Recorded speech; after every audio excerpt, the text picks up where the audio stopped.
Welcome back everyone to Formula 1 2020, round 10 of the season, over the halfway point now. Welcome to your qualifying report for the Russian Grand Prix. Now, as always, spoiler warning ahead, so if you've not seen today's qualifying, I would very much recommend it. We had a red flag sprinkled in during the session, a nice mixed up grid, I would say, a few surprises near the back of the field, near the front of the field, plenty of stories to divulge in today's episode. So, if you are new around here, feel free to subscribe. Thank you all very much for watching, but we'll start off with our times from today's session. And once again, he has done it. 5 in a row. Can anyone stop Lewis Hamilton taking pole position? Well, they couldn't today, that's for sure. Max Verstappen, P2 for Red Bull. I didn't see that one coming. And perhaps even more of a surprise, Valtteri Bottas couldn't quite put the lap together. A great bit of strategy from Red Bull, and Max Verstappen putting in a stonker of a lap in the dying seconds puts the Red Bull driver P2. Bottas will start on the second row. However, will crucially, like Verstappen, start on the medium tyres, Hamilton on the soft. Verstappen and Bottas will also get a nice little bit of slipstream down towards the proper turn 1. We saw last year Vettel do that on Leclerc. Vettel took the lead from third on the grid. Behind the top 3, Sergio Perez out to drive for next season, but certainly putting himself in the shot window. P4 for the Mexican driver today, just beating Daniel Ricciardo after the Aussie failed to put a real strong lap together at the end of Q3. Carlos Sainz P7, the lead McLaren, in front of the Renault of Esteban Ocon. That was quite a big surprise during Q3. Norris P8, Pierre Gasly once again out-qualified Alex Albon, and it was Alex Albon, P10. Didn't quite get a lap together at the end of Q3, was lucky to get through to Q3. We'll talk about that a little bit later on. Charles Leclerc failed just to get through into Q3. Hamilton in the dying seconds of Q2 just leaped in. Very, very lucky boy. Leclerc will start on an alternate strategy, you would assume, starting P11. Home hero Danny Kvyat P12, like Leclerc, just missing out in the last few seconds of Q2. Lance Stroll wasn't able to get a lap together at all. Not quite sure on the exact reason why Stroll wasn't able to do a lap right at the end of the session, but he just beats George Russell and Sebastian Vettel, hitting the wall on the exit of turn 3. I want to talk about that incident in a moment's time, because I think there's more than meets the eye on that particular incident. And out in Q1, Romain Grosjean P16 out-qualifying K-Mag once again in 2020. Giovinazzi 17, K-Mag himself 18th, 19th, Nicholas Latifi, and after making a mistake on his final run in Q1, Kimi Räikkönen P20. And that is your times out of the way for today's Russian Grand Prix qualifying.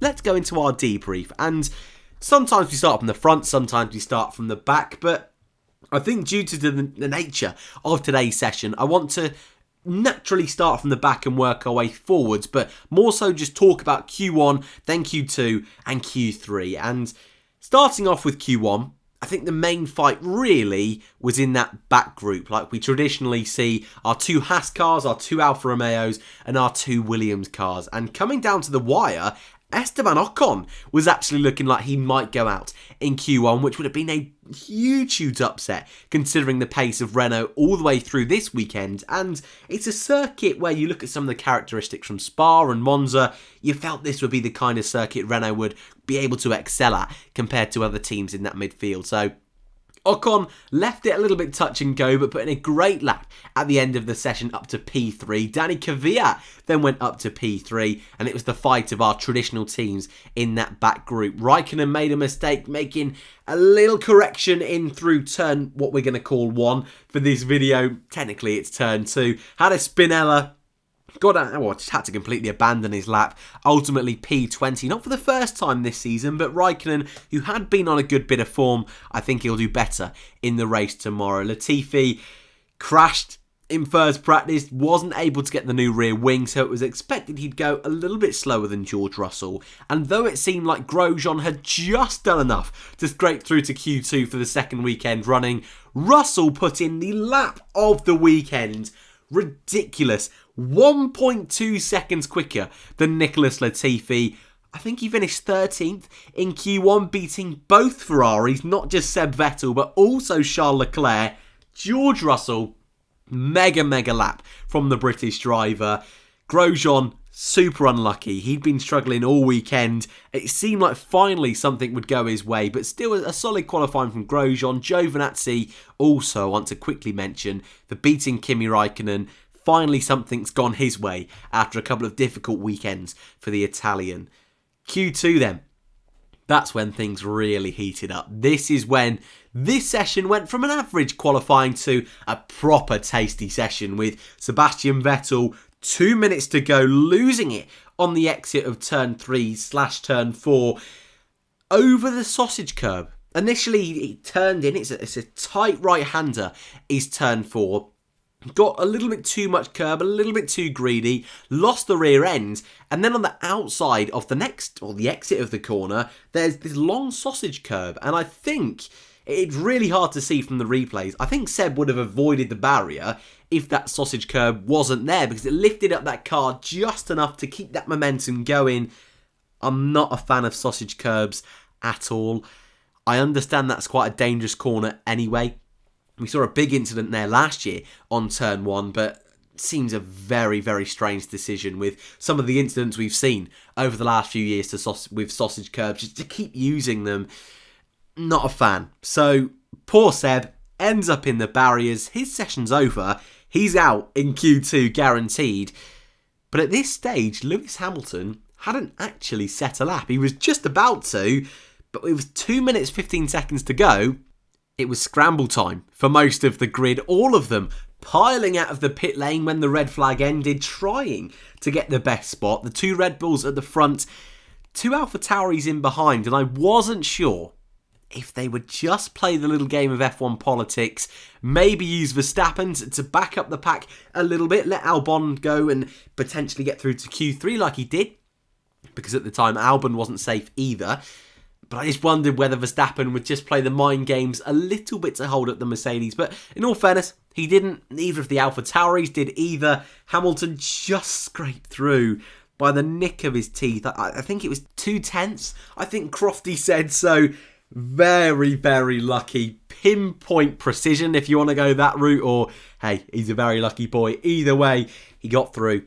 He put a lap together. Got into Q3. We'll start on the soft tyres. So it's not all sunshine and rainbows for Team LH, but did the job in Q2. Leclerc just missed out. Danny Kvyat just missed out. But all of those guys in that group will be able to start on the tyre choice they want. Hamilton, though. That would have been the first time since Germany 2018 he went out in Q2. And it looked for a second like maybe this would play into Valtteri Bottas's hands. Well, Q3 rolls around. Not today, Valtteri. Not today. He was probably already frustrated that Hamilton just made it through to Q3. Not only on the first run did Lewis Hamilton beat Valtteri Bottas to provisional pole, on the second run, Bottas makes a mistake, and then Hamilton proceeds to beat his own time, beat Bottas's track record, and then, just when Valtteri probably thought it couldn't get any worse, Max Verstappen, Red Bull, tried something different, sent Max out right at the end of the session with Alex Albon, Max on the front row, Alex down in 10th place. Not quite sure why he was so off the pace of his teammate. About a second and a half is roughly what it was. He didn't have a toe, but that wouldn't have really made up all of that time. So a bit of a scruffy lap, we'll put it down to with Alex Albon. Not his best day after what was a great weekend last time out in Tuscany. And then also in Q3, just before I move on to Driver of the Day, ones to watch for tomorrow, that fight in the midfield. The fight for best of the rest. The real fight that's been fantastic this year in 2020. Just never fails to deliver, does it? And today, it seemed Daniel Ricciardo was going to be the man to beat. At the top of the timesheets at the end of Q2, third in Q1, practice all weekend, he's been absolutely on it. But when it came to the final lap in Q3, couple of mistakes, didn't set a personal best. Sergio Perez absolutely nails the lap, all the way up to P4. And whereas Verstappen had seemed a little bit further back in the pack during practice and even earlier on in qualifying, put that incredible lap together and starts on the front row. So Ricciardo will be disappointed, I think, P5, but we'll get a double Mercedes tow. We know that Renault's good in this straight line. I think Ricciardo's still going to have a really strong race tomorrow. The two McLarens, quite a quiet session from them. Ocon was able to split the two McLarens, but overall, a really, really fun qualifying session. What are we going to expect in the Grand Prix? It's a bit of a mixed bag, Sochi. It's not a circuit that really allows a lot of overtaking, but last year we saw a great fight up at the front with the two Ferraris. Hamilton, of course, going to equal Michael Schumacher's record. What kind of damage can Bottas do tomorrow? Starting third, still got a great chance to win the race. Before we go then, driver of the day and ones to watch. A few candidates for driver of the day, but for the first time in 2020, I'm going to give it to George Russell. I've gone to give it to him several times this year. The fact that he's got through to Q3 4 or 5 times it is now this season is ridiculous. That Williams did better this year, but it's still worst or the second worst car on the grid. To beat Latifi like he did, in the manner he did, so comfortably getting through to Q2, mega drive from George Russell. 14th on the grid tomorrow in front of Sebastian Vettel. You can't really ask for much more. George Russell, my driver of the day. But also shout out to Max Verstappen, Lewis Hamilton. Also maybe you could throw in a Sergio Perez into that mix as well. But tomorrow, your ones to watch for the Grand Prix. Lance Stroll, didn't really mention him in today's review.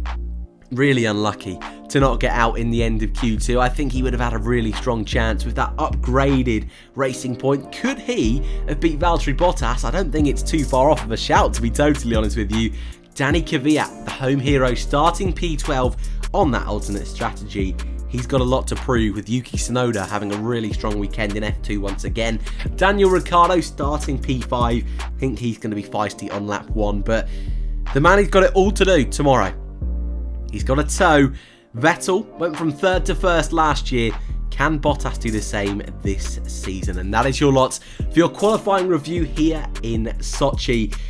Brand new layout this weekend for the schedule. Formula 2 feature race was this morning and it's exactly the same tomorrow. The sprint race 8:45 in the morning and the Grand Prix at the slightly earlier time of 12 o'clock.